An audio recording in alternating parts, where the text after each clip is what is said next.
If you followed up with this channel for a while, you'll know that I've been using the Razer DJ as my main pair of headphones, and has been a great performer with both sound and comfort. But I wanted a backup, a more low-profile solution that offers the same punchiness as the Razer DJ. Introducing the Razer Hammerhead V2 Pro. Are they honestly worth it?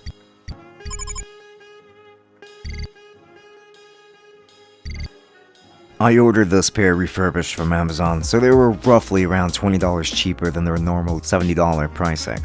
And upon opening the box, I see that they've arrived very nicely packaged, with a thank you letter and an instruction manual. You'll find a carrying case with an audio splitter and some ear tips inside. In order to remove them from the foam padding, you have to lift the padding and unwrap them, just to pull them off from the top.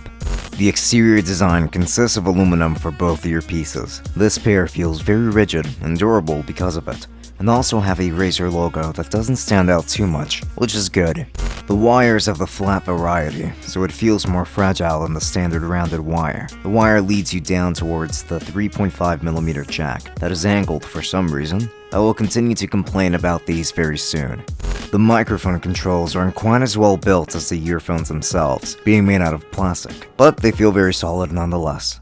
You're able to pause and play music, as well as go about your conversations through it, which is always a good thing. The reason why this pair is called Hammerhead is because of how punchy the bass is, so I went ahead and listened to some trip hop. This pair is just as punchy as the Razer DJ's, but it offers a more concentrated sound in comparison. This pair does a wonderful job at separating the vocal levels from the instrumentals, so instead of giving off a flat sound signature all throughout, which makes listening to softer music a pleasure. So with acoustics, this pair performed very well. Genres like death metal are still handled pretty well. The bass helps make drum beats deliver more of an impact, though deep gutturals still sound a little drowned out. In terms of usability, well, they performed just fine.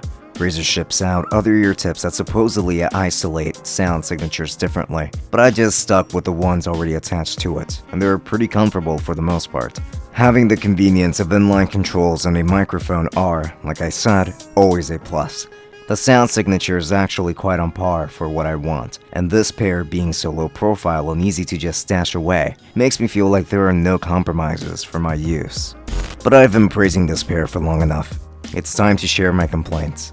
I really do like the fact that the earphones are made out of aluminum, but it can also count as a disadvantage because they are heavier, so when they dangle around your neck, there is a greater impact when they mash against each other, causing some of the black paint to come off. Its wire is fragile, or at least it feels that way. Flat wires have a long-running history with me of being just easy to break. Also, because this cable flops around so much, it makes it easier for the earbuds to be weighed down and essentially just slip off, which is pretty annoying. I've had much better luck with this pair, but keep in mind the fragility of this kind of cables. The 3.5mm jack is angled, so it's just overall more difficult to deal with. While connected, any kind of pulling can put strain on the cable, which is worrisome.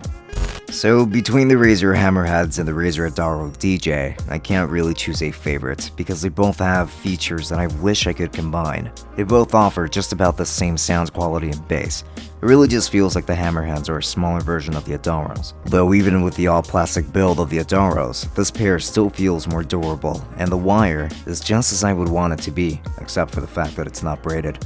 The Hammerheads are a more portable, everyday option that would make it easy to store away and not having to hold my phone up to my face to speak. Makes a more convenient option, definitely. The Adaros do make a better choice for editing though, so I'll stick to those for that. So at last we have reached the conclusion. The Razer Hammerhead V2 Pro have been a solid enough option for me, with its awesome sound signature for the price and ease of use for when I'm on the go. However, I don't believe they deserve a solid recommendation. The wire's honestly pretty worrisome, though I've agreed to be extra careful with this pair, so I don't think I'll return these. But if you're willing to watch out for it a little more and want good bass in your music, then they will perform nicely. For more content, make sure to subscribe to our channel, and to stay updated when a new video comes out, make sure to click on that bell and enable notifications. For links to everything featured in this video, as well as the link to my review of the Razer DJs, expect to find those in the description right next to some suggestions for what to watch next. This has been Francisco from Tech Summit. Thank you for watching, and I will be seeing you all later. Enjoy!